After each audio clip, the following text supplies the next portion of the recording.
विश्वोत्पत्त्यादिहेतवे तापत्रय विनाशाय श्रीकृष्णाय वयं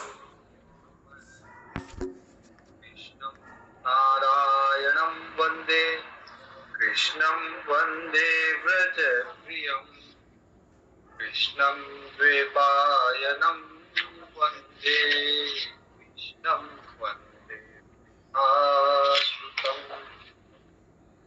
श्रीमद् भागवत महापुराण के 7वें स्कंद में हम हैं, जहाँ नारद जी और युधिष्ठिर जी का संवाद हो रहा है और जय विजय की कहानी सुनाई गई।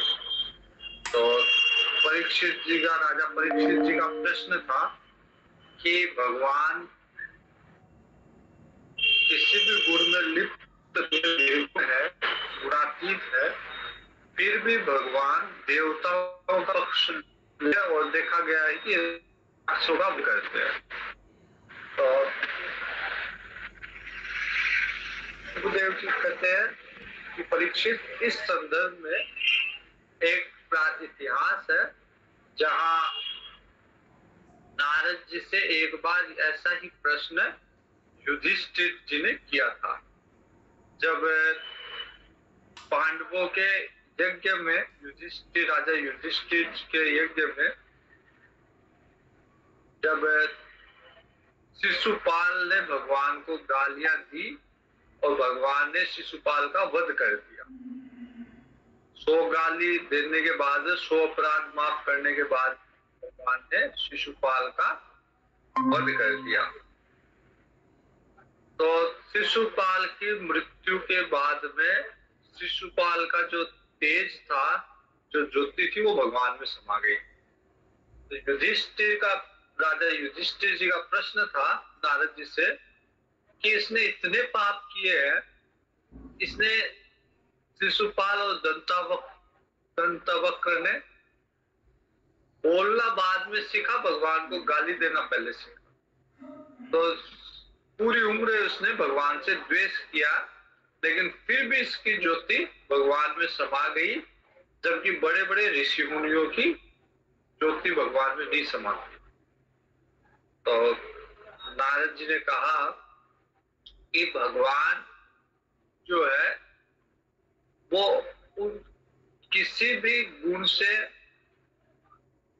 भगवान अस्पर्श है।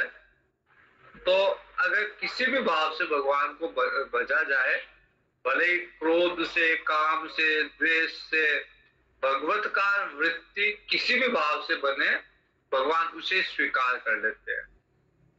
फिर इसमें युधिष्ठिर जी ने एक शंका व्यक्त की कि राजा वैन भी पापी था, लेकिन उसको भगवान ने अपने में नहीं मिलाया, उसको दंडित किया।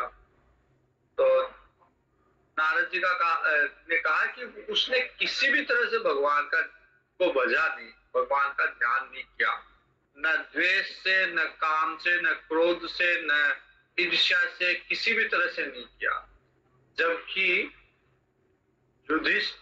जबकि शिशुपाल या कंस या रावण, इन्होंने शत्रुता के भाव से, द्वेष के भाव से भगवान को भजा। तो भगवान को किसी भी भाव से भजा जाए, भगवान उसे अपनी शरण में ले लेते हैं। भगवतकार वृत्ति हो गई तो फिर भगवान ये नहीं देखते कि द्वेष से कर रहा है, राग से कर रहा है, क्रोध से कर रहा है, ईर्ष्या से कर रहा है, भगवान उसे स्वीकार कर लेते हैं। फिर जय विजय की कथा, जिसमें जय विजय को संकादिक ऋषियों का श्राप मिला, जिसके कारण उन्हें 4 जन्म लेने पड़े।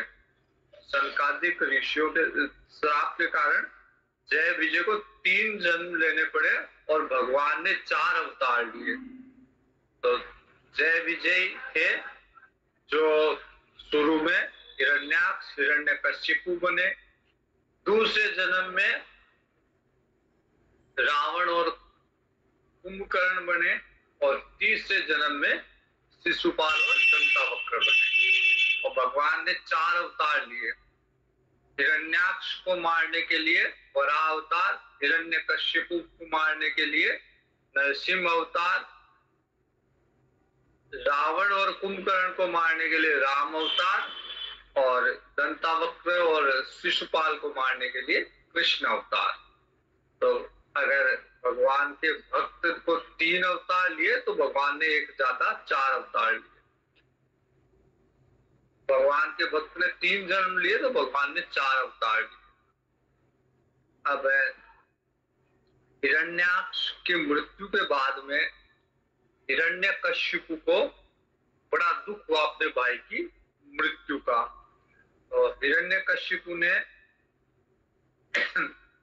ये विचार किया कि भगवान विष्णु पहले तो सम थे, पहले उनके व्यवहार में कोई फर्क नहीं पड़ता कि देवता है या दानव है, लेकिन जैसे ही वराह अवतार लिया, माया के अंतर्गत आए, उन्होंने फिर देवताओं का पक्ष लेना शुरू कर दिया। ऐसा हिरण्याक्ष को लगा, हिरण्यकश्यप को लगा।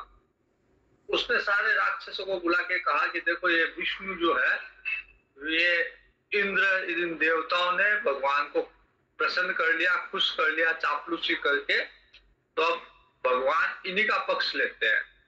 तो हमें इनको नष्ट करना है और देवता पुष्ट होते हैं अच्छे कर्मों से। तो इनकी जड़ें जो है देवताओं की, वो भगवान विष्णु में है और भगवान विष्णु प्रसन्न होते हैं अच्छे कर्मों से, पुष्ट होते हैं देवता। तो उन सारे अच्छे कर्मों को नष्ट कर दो। कोई यज्ञ कर रहा है, हवन कर रहा है, कोई स्वाध्याय कर रहा है, कोई तप कर रहा है, कोई दान कर रहा है, कोई पुण्य कर रहा है, कोई गीता भागवत रामायण का वाचन कर रहा है, इन सबको नष्ट कर दो। तो राक्षस स्वाभाविक रूप से उनको मजा आता है दूसरों को कष्ट देने में, पीड़ा देने में। उन्होंने जैसे ही हिरण्यकश्यपु का आदेश हुआ, उन्होंने सारे शुभ कर्म जिस गांव में भी होते उस गांव को ही जला डालते। फिर हिरण्यकश्यपु घर आया और उसने अपने माता को, अन्य स्त्रियों को, भाइयों, अन्य स्त्रियों को, परिवारजनों को, कुटुंब वालों को उसने ज्ञान दिया। और ज्ञान के बाद में, ज्ञान देने के बाद में उनको जब संतुष्टि हुई, उसके बाद में अंतिम क्रिया की हिरण्याक्षी। और फिर हिरण्यकश्यपु को लगा कि ऐसे देवता नष्ट क्यों होंगे, इसके लिए मुझे तपस्या करनी चाहिए।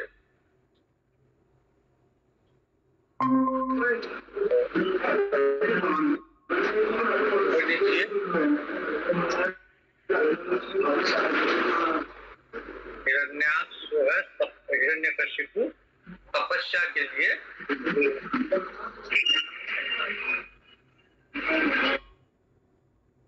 हिरण्यकश्यपु तपस्या के लिए चला जाता है। एक पैर पे खड़ा होके, एक पैर के अंगूठे पे खड़ा होके कठिन तपस्या करता है, जिससे उसका पूरा शरीर जो है, हड्डियों में भी दीमक लग गई और एक दीमक का, चींटियों का एक ढेर मात्रा रह गया। तब उसके शरीर से धुआं निकलने लगा, जिससे पूरी सृष्टि उस धुएं से दूषित हो गई। तो सारे देवता ब्रह्मा जी के पास गए। ब्रह्मा जी ने अपने कमंडल से जल लेके उसके ऊपर छिड़काव किया, जिससे हिरण्यकश्यपु जैसा था, जैसा तप करने के पहले था, वैसा का वैसा उस चींटियों के उस ढेर में से हिरण्यकश्यपु निकल के आया और ब्रह्मा जी की स्तुति की, ब्रह्मा जी से वरदान प्राप्त किया कि मेरी मृत्यु न अंदर हो न बाहर हो, न अस्त्र से हो न शस्त्र से हो, न मानव से हो न पशु से हो। इस तरह का वरदान उसने प्राप्त किया। उसके बाद में हिरण्यकशिपु जो है अपने पुत्र प्रहलाद से स्नेह करता था और उसे पढ़ने के लिए शुक्राचार्य जी के पुत्रों के पास भेजा। शुक्राचार्य जी के पुत्र को ये निर्देश दिए कि आप दैत्यों के अनुकूल शिक्षा, जो राक्षसों के, राक्षस कुल के अनुकूल शिक्षा हो, ऐसी शिक्षा देना जिसमें भगवान की भक्ति या मोक्ष मार्ग ये नहीं पढ़ाया जाता, बल्कि अर्थ, काम और धर्म भी केवल वो धर्म जो राक्षस कुल के अनुकूल, ऐसी शिक्षा दिलाने के लिए गुरुकुल में भेजा। आज की भाषा में कहें तो केवल उदर पूर्ति के लिए या अपने शरीर को पुष्ट करने के लिए जो शिक्षा होती है, वो शिक्षा दिलाने के लिए भेजा। हिरण्यकशिपु के पुत्र प्रहलाद जी गुरुकुल में गए और गुरुकुल में उन्होंने शिक्षा ग्रहण की और जैसे ही वापिस आए तो हिरण्यकशिपु को लगा कि ये अब दैत्योचित शिक्षा ग्रहण करके आया मेरा पुत्र। तो उन्होंने गोद में लेके पुत्र से पूछा कि पुत्र बता क्या पढ़ के आया। पुत्र ने, प्रहलाद जी ने कहा कि ये संसार जो है वो व्यर्थ है, निस्सार है, इसमें भगवान का भजन ही सार है। फिर उनको लगा कि अभी बच्चा है तो शायद गुरुजी ने, गुरु पुत्रों ने अच्छे से पढ़ाया नहीं होगा।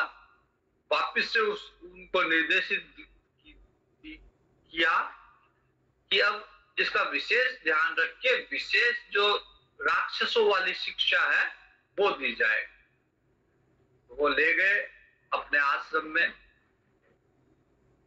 और फिर उन्होंने शिक्षा दी और फिर आके जब सिखा के लाए और हिरण्यकशिपु के पास लाए तो हिरण्यकशिपु ने को प्रणाम किया। प्रहलाद जी ने, हिरण्यकशिपु ने गोद में उठा के फिर प्रश्न किया तो प्रहलाद जी ने फिर वही कहा कि श्रवणम कीर्तनम, भगवान का श्रवण करो, कीर्तन करो, भगवान का भजन करो, आत्मनिवेदन करो, सख्य भाव रखो, ये सारी बातें बता दी। नवदा भक्ति के बारे में बता दिया। तो हिरण्यकशिपु को बड़ा क्रोध आया और हिरण्यकशिपु ने प्रहलाद जी को मारने का निश्चय। गुरु पुत्रों ने कहा कि जब तक पिताजी नहीं आते, शुक्राचार्य शायद हमसे नहीं सीख पाया, तो जब तक शुक्राचार्य जी नहीं आते तब तक इसका वध ना करें आप प्रहलाद जी का, और हमारे पास छोड़ दीजिए, गुरुकुल में कहीं बाहर तो जाएंगे नहीं, शायद समय के साथ सीख जाए जब तक शुक्राचार्य जी नहीं आते। और प्रहलाद जी गुरुकुल में रहने लग गए। वहां पे विशेष प्रहलाद जी का ध्यान रखा जाता और उसने राक्षसोचित, राक्षसों की जो शिक्षा है वो दी जाती। एक बार गुरु जी बाहर गए और प्रहलाद जी अपने जितने भी साथी थे, सहपाठी थे, उनको लेके बैठ गए और प्रहलाद जी उन्हें भगवत मार्ग की शिक्षा देने लग गए। प्रहलाद जी ने सारे जितने भी गुरुकुल में उनके सहपाठी थे उनको राक्षस वाली शिक्षाओं से हटा के और भगवत शिक्षा प्रदान की। तो बच्चों का मन बड़ा कोमल था, उन्हें समझ में आ गई भगवत शिक्षा और सब प्रहलाद जी से बड़े प्रभावित थे। और जो प्रहलाद जी के जो शिक्षा थी कि मनुष्य देह बार बार नहीं मिलता, इस देह में भगवान का भजन करना चाहिए, इंद्रियों को कब तक तृप्त करोगे, कब तक भोग भोगोगे, ये सारी शिक्षा उन बच्चों को समझ में आ गई। फिर बच्चों ने प्रहलाद जी से पूछा कि आप तो कभी गुरुकुल के बाहर ही नहीं जाते, फिर आपको ये सारी शिक्षा मिली कहाँ से आपने सब कुछ ग्रहण किया। प्रहलाद जी ने कहा कि मेरे जब पिताजी तपस्या के लिए गए हुए थे तो इंद्र, पीछे से इंद्र ने सारे राक्षसों को स्वर्ग से निकाल दिया और सब में लूटपाट की, और मेरी माँ कयादु को भी प्रताड़ित करना शुरू कर दिया। मैं उस समय माता के गर्भ में था। इतने में नारद जी आए। नारद जी ने इंद्र को ऐसा करने से रोका। इंद्र को कहा कि ये महिला है, इसका कोई दोष नहीं है, इनको प्रताड़ित मत करो। इंद्र ने कहा मेरे को इनसे कोई लेना देना नहीं है, मैं इन्हें छोड़ दूंगा, जाने दूंगा, लेकिन इनके गर्भ में राक्षस कुल का अंश है, उसे मैं नहीं छोड़ सकता, उसे मुझे मारना होगा, अन्यथा फिर वो राक्षस जन्म लेके मुझे परेशान करेगा। नारद जी ने कहा कि इसके गर्भ में राक्षस नहीं है, बल्कि इसके गर्भ में एक महान भक्त है भगवान का, और अगर उसको किसी भी तरह से कष्ट पहुंचाओगे तो भगवान अपने भक्तों के कष्ट को सहन नहीं कर सकते, इसलिए मेरी बात मान के इस कयादु को आप छोड़ दो। तो इंद्र नारद जी की बात समझता था, नारद जी के प्रभाव को भी जानता था, इसलिए इंद्र ने गर्भस्थ शिशु की को प्रणाम किया, परिक्रमा की और इंद्र चला गया। कयादु को नारद जी अपने साथ अपने आश्रम में ले आए। कयादु हिरण्यकशिपु की पत्नी कयादु, वो नारद जी की सेवा शुश्रूषा करती थी, और नारद जी उसे भगवत धर्म का और यथार्थ ज्ञान का उपदेश देते थे। जब नारद जी उपदेश करते थे तो नारद जी की दृष्टि गर्भस्थ शिशु पे थी।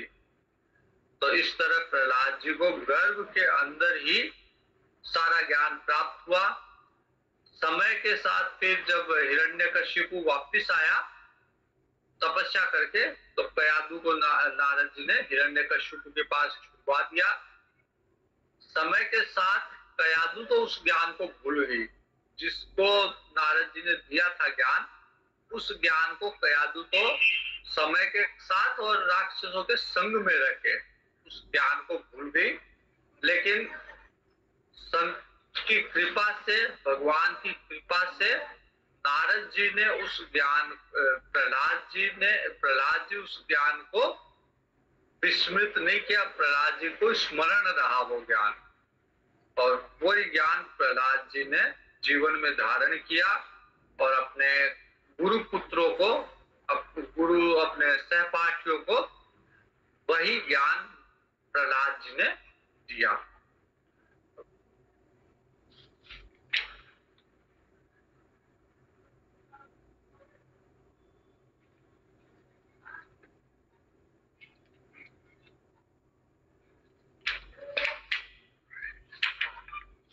नारद प्रहलाद जी का ज्ञान सुन के गुरुपुत्र जब वापस आए तो उस समय सारे के सारे सहपाठी प्रहलाद जी से शिक्षा ले रहे थे भगवत धर्म की।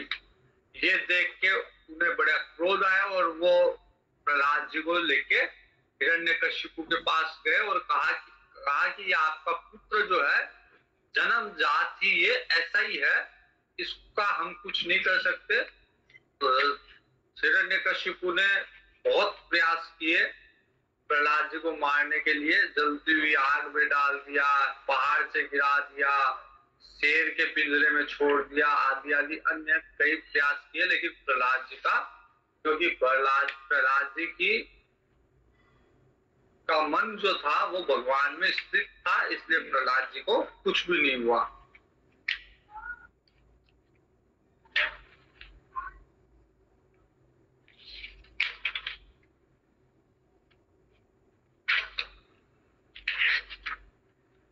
अब प्रहलाद जी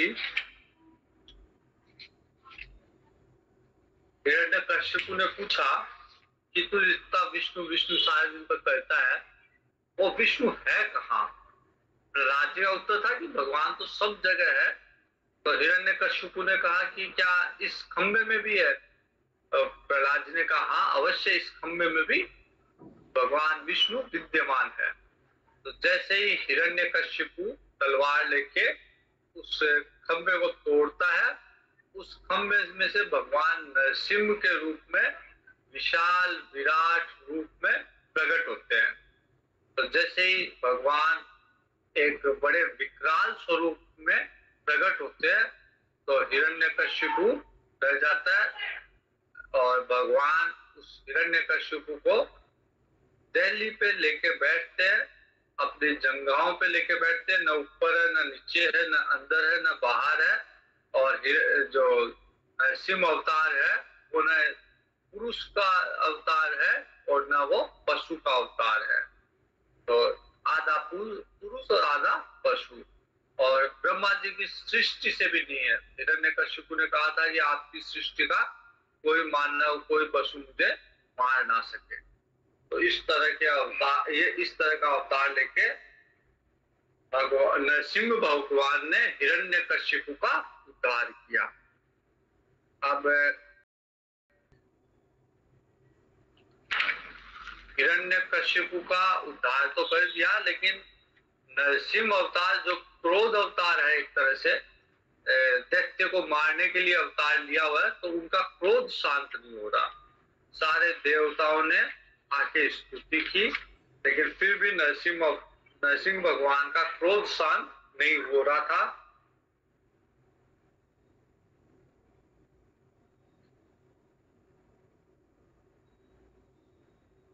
तो भगवान ब्रह्मा, भगवान शिव को लगा कि अब अगर क्रोध शांत नहीं हुआ तो उनके पास कौन जा सकता है।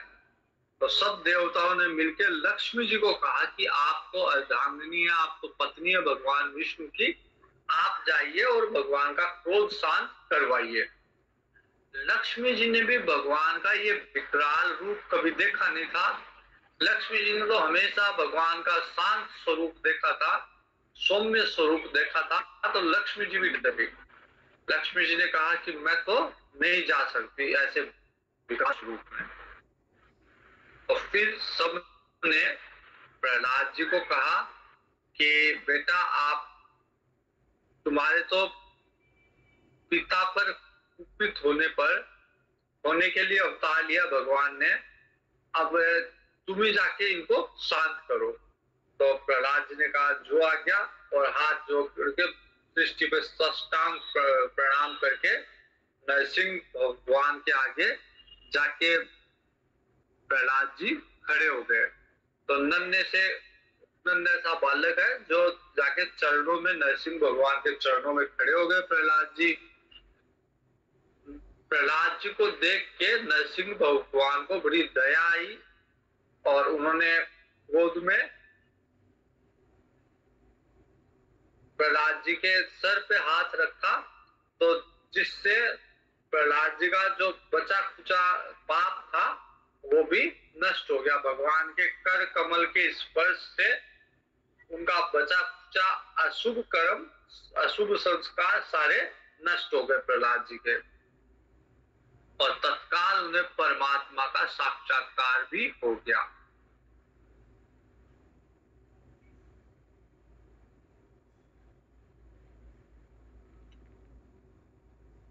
भगवान मन शुद्ध होने से अब भगवान का चिंतन, भगवान के गुणों का चिंतन करते हुए गदगद वाणी से प्रहलाद जी ने भगवान की स्तुति की।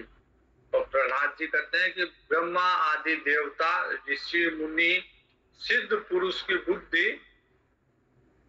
सत्व गुण में रहती है, फिर भी वे अपनी स्तुति, अपने विविध गुणों से आपको अभी तक संतुष्ट नहीं कर पाए।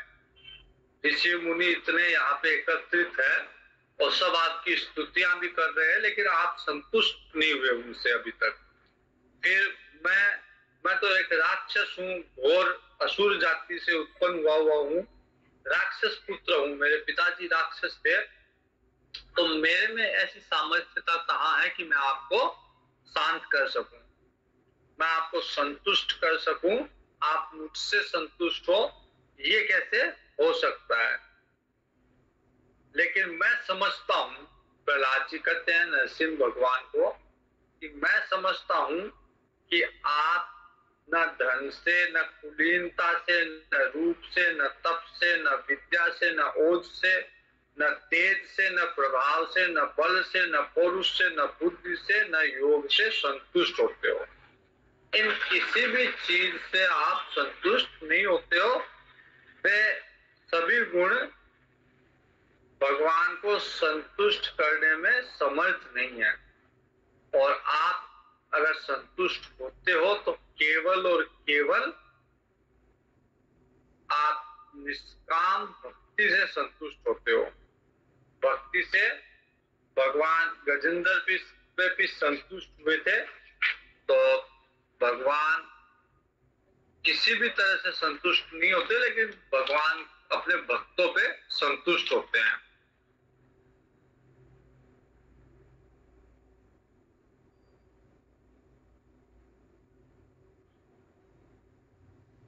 प्रहलाद जी कहते हैं कि अगर कोई सर्वगुण संपन्न ब्राह्मण है, सारी विद्याओं का जानकार है, विद्वान है, लेकिन उसे भगवान की भक्ति नहीं है, और दूसरी तरफ एक चंडाल है जो अपने मन वचन कर्म धन और प्राण सब भगवान को जिसने समर्पित कर रखा है, तो वो चंडाल श्रेष्ठ है बजाय गुणवान होने के बावजूद भी ब्राह्मण जिसमें भगवान की भक्ति नहीं है। तो क्योंकि वह चांडाल तो अपने कुल को पवित्र कर देता है और बड़प्पन का अभिमान रखने वाला ब्राह्मण अपने को भी पवित्र नहीं कर सकता। केवल उसे विद्या आती है ब्राह्मण को, लेकिन उसे वो ज्ञान नहीं जिसके द्वारा वो अपने आप को पवित्र कर सके, अपने कुल को पवित्र कर सके। जबकि भगवान का भक्त भले ही वो चंडाल है, लेकिन उसे वो ज्ञान है कि कैसे अपने आप को शुद्ध किया जाए और कैसे अपने कुल को शुद्ध किया जाए।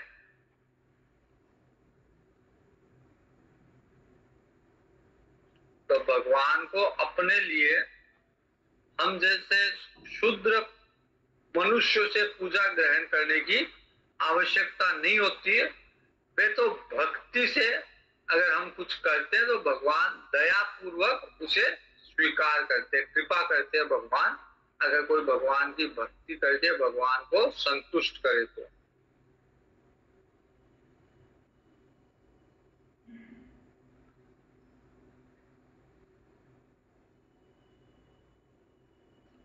अगर जैसे कोई व्यक्ति दर्पण में चेहरा देख रहा है और फिर अगर वो व्यक्ति कोई प्रसाधन का प्रयोग करके अपने चेहरे को सुंदर बनाता है तो दर्पण वाला चेहरा भी सुंदर दिखेगा।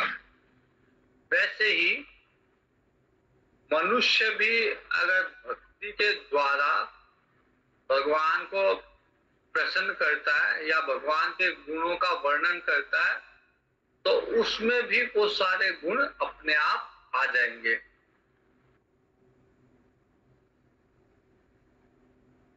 तो भगवान के प्रति जो सम्मान प्रकट करता है वह उसे भी प्राप्त होगा।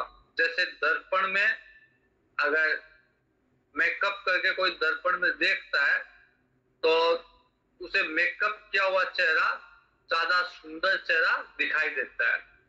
वैसे ही भगवान के प्रति अगर कोई सम्मान व्यक्त करता है तो वो सम्मान उसे ही प्राप्त होता है।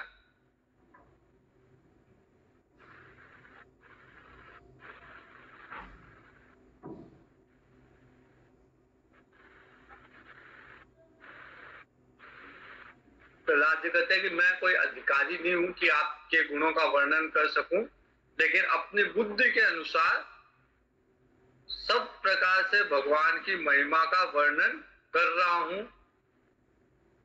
इस भगवान की महिमा का गान करने से संसार का जो संसार चक्र की गति है वो रुक जाती है, अविद्या का नाश होता है और जीव तत्काल पवित्र हो जाता है। तो अगर जीव को पवित्र होना है यदि, तो उसे भगवान के गुणों का वर्णन करना चाहिए, भगवान की कथाएं सुननी चाहिए, जिससे उसका मन पवित्र होगा जीव का। प्रहलाद जी कहते हैं कि आप तो सत्व गुण के आश्रय हैं और आपके ब्रह्मा जी आदि आज्ञाकारी आपके भक्त हैं। हम दैत्यों की तरह आपसे द्वेष नहीं करते। ये ब्रह्मा जी आदि जितने देवता हम लोग को द्वेष करते, दैत्य प्रहलाद जी करे मैं दैत्य पुत्र हूँ, तो हम लोग दैत्य तो आपसे द्वेष करते हैं। इस जगत में आप बड़े बड़े सुंदर अवतार ग्रहण करके इस जगत के कल्याण और अभ्युदय के लिए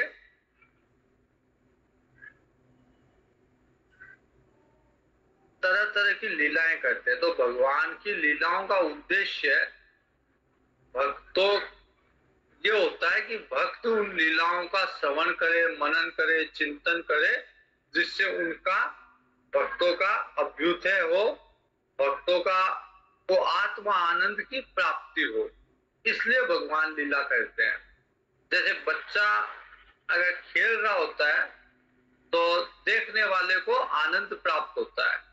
तो भगवान का जो भक्त है, भगवान के रहस्य को जानने वाला है, तो उसे भगवान की लीलाओं से बड़ा आनंद आता है।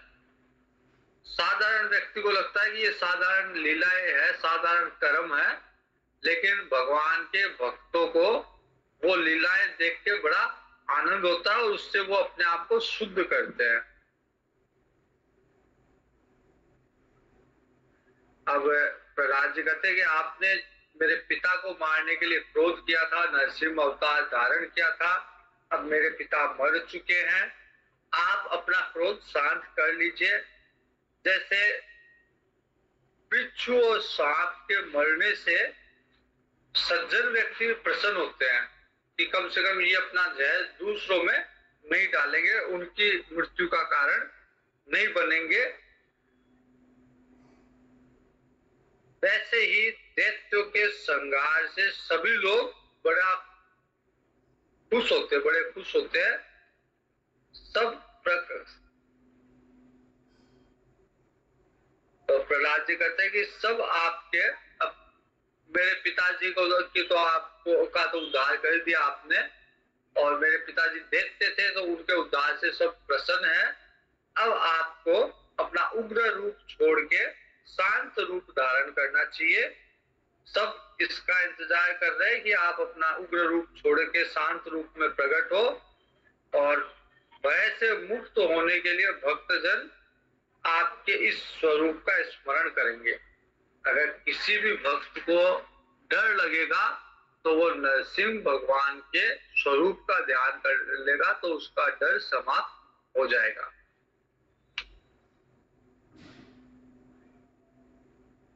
प्रहलाद जी कहते हैं कि आपका मुख बड़ा भयानक दिख रहा है नरसिंह अवतार में, आपकी जीभ लपलपा रही है, आंखें सूर्य की तरह है, भौहें चढ़ी हुई है, हाथों की माला पहन रखी है आपने, तो आपका बड़ा विकराल भयभीत कर देने वाला आपका स्वरूप है। आपके नाखून देख के मुझे तनिक भी भय नहीं लगा, आपके इस स्वरूप को देख के मुझे भय नहीं लगा। मैं भयभीत हूँ केवल संसार चक्र में पिसने से। आपके उग्र रूप को देख के मुझे भय नहीं लगा, लेकिन मुझे ये भय लगता है कि संसार में ये जन्म मरण का जो चक्र है, इससे मेरे को भय लगता है, इससे मैं डरता हूँ। मैं अपने कर्म पास से बंद कर इस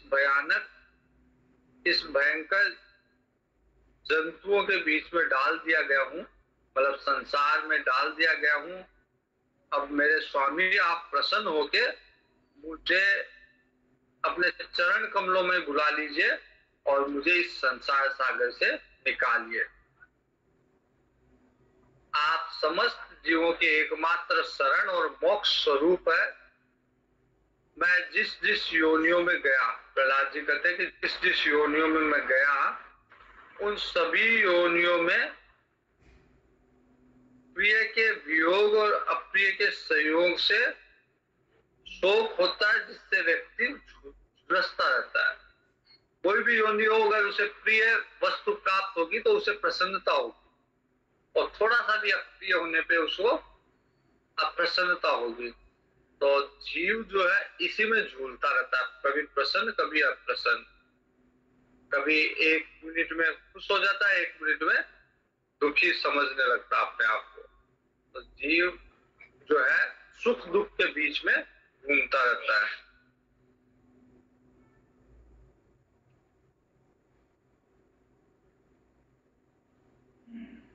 और अगर कोई दुख है, संकट है, उसे मिटाने का प्रयास करता है तो वापस की ओर ज्यादा दुख आ जाते हैं। तो दुखों को मिटाने के लिए कर्म के द्वारा दुख मिट नहीं सकते। कर्म करेंगे दुखों को मिटाने के लिए तो और ज्यादा दुखी होने की संभावना है, जबकि ज्ञान से या भगवत धर्म से तुरंत दुख मिट जाएंगे।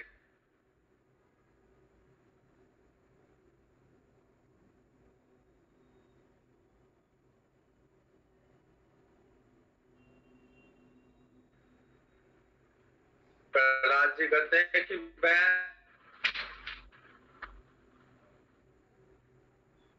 ये समझता हूं कि बाह्य वस्तु व्यक्ति को खुश करेगी, और इसके लिए हम लोग सब और भटक रहे हैं। ये मान के कि फलानी चीज मेरे को प्रसन्न करेगी, टिकड़ी चीज मेरे को प्रसन्न करेगी, मेरे को सुख देगी, इसके लिए हम लोग भटक रहे हैं। लेकिन हम लोग वास्तव में जो हमारे अंदर आत्मा है उसको नहीं देख पा रहे। जो आनंद स्वरूप है आत्मा, उसके दर्शन, उसकी अनुभूति हमें नहीं हो पा रही।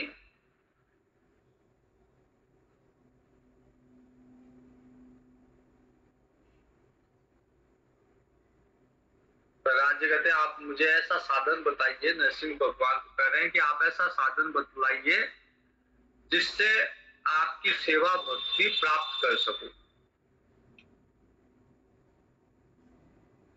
आप सबके हितैषी है, इसलिए मैं आपको ऐसा साधन पूछता हूं जिससे मैं आपके धर्म की पालना कर सकूं, भगवत धर्म पे मैं चल सकूं। संसार की कठिनाइयों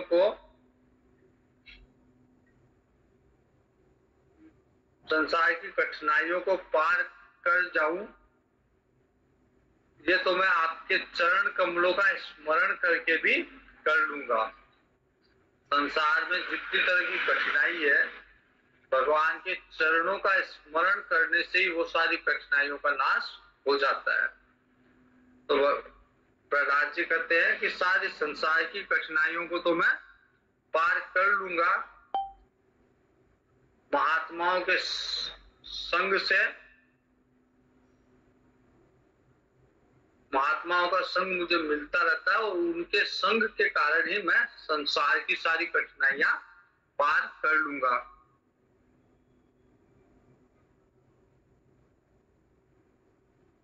प्रहलाद जी कहते हैं संसार में दुख मिटाने के जो उपाय बताए जाते हैं, वास्तव में वो दुख मिटाते नहीं है, बल्कि और उनसे दुख ज्यादा उत्पन्न होता है।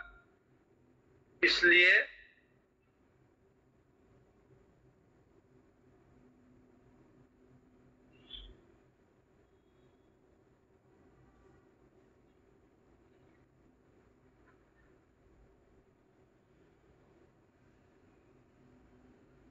जो आत्मा है, जब तक आत्मा को नहीं जानोगे संसार तो दुख देता ही रहेगा।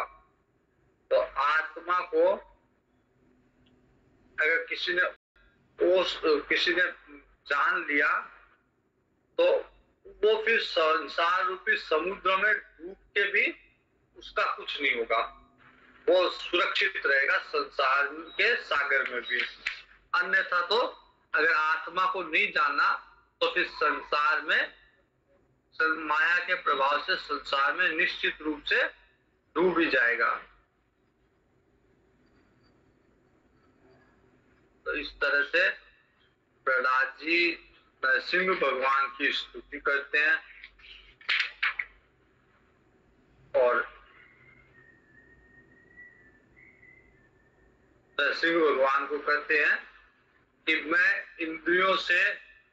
इंद्रियां मुझे अपनी ओर आकर्षित कर रही है, जीभ मुझे अच्छे खाने के लिए प्रेरित करती है,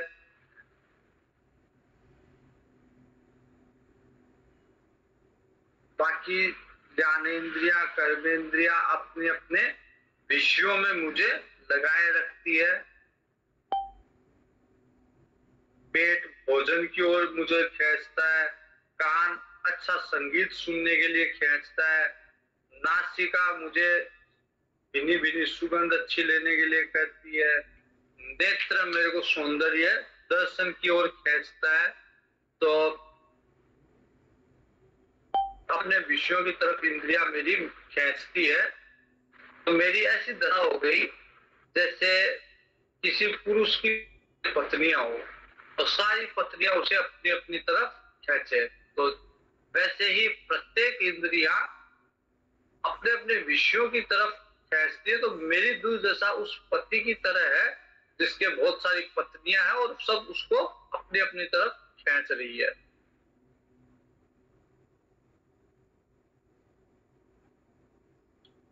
इस प्रकार ये जीव अपने कर्मों के बंधन में पड़कर संसार रूपी वैतरणी नदी में गिर जाता है।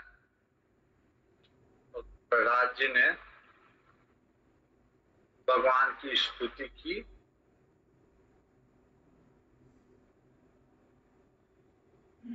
और मोक्ष के 10 साधन बताए, मौन, ब्रह्मचर्य, शास्त्र का श्रवण करना, तपस्या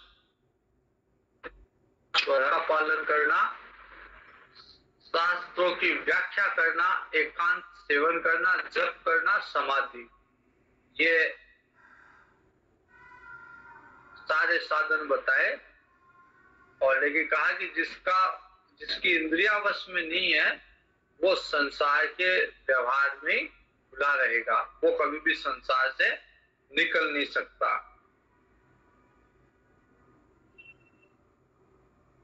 ज्ञानी जन विचार करके इस संसार को त्याग के इस संसार से बाहर निकलते हैं।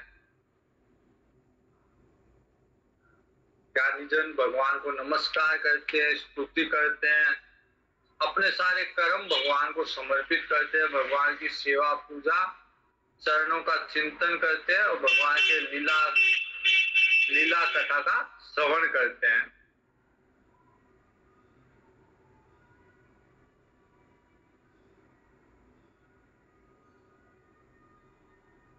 नारद जी कहते हैं प्रहलाद जी ने जब भगवान के स्वरूप का वर्णन किया, भगवान की स्तुति की, भगवान के चरणों में, उसके बाद भगवान के चरणों में सिर झुका के प्रहलाद जी चुपचाप बैठ गए। फिर प्रहलाद जी कुछ नहीं बोल रहे और धीरे धीरे नरसिंह भगवान का क्रोध शांत हो गया बालक प्रहलाद को देख के। नरसिंह भगवान कहते हैं कि मैं प्रसन्न हूं, तुम्हारा कल्याण हो, तुम मुझसे वर मांगो। लेकिन प्रहलाद जी को लगता है कि वर भगवान से कुछ मांगना मतलब भगवान की सच्ची भक्ति नहीं है। तो प्रहलाद जी ने, भगवान कहते हैं कि समस्त मनोरथ को पूर्ण करने में मैं समर्थ हूं, तो तुम अगर जो भी वरदान मांगोगे मैं उसे प्रदान कर दूंगा। लेकिन भगवान के अनन्य प्रेमी थे प्रहलाद जी, इसलिए उन्होंने कुछ वस्तु की कामना नहीं करके उनकी इच्छा, भगवान की भक्ति की इच्छा प्रहलाद जी ने की। प्रहलाद जी ने समझा कि अगर मैं वरदान प्राप्त कर लूंगा तो ये मेरी प्रेम भक्ति में विघ्न है। हिरण्यकशिपु ने तपस्या की और वरदान मांगा, वरदान प्राप्त किया तो वो भक्त नहीं बन सका भगवान का। लेकिन प्रहलाद जी ने किसी तरह का वरदान नहीं किया, मांगा ये समझा कि वरदान मांगने से प्रेम भक्ति का में विघ्न है।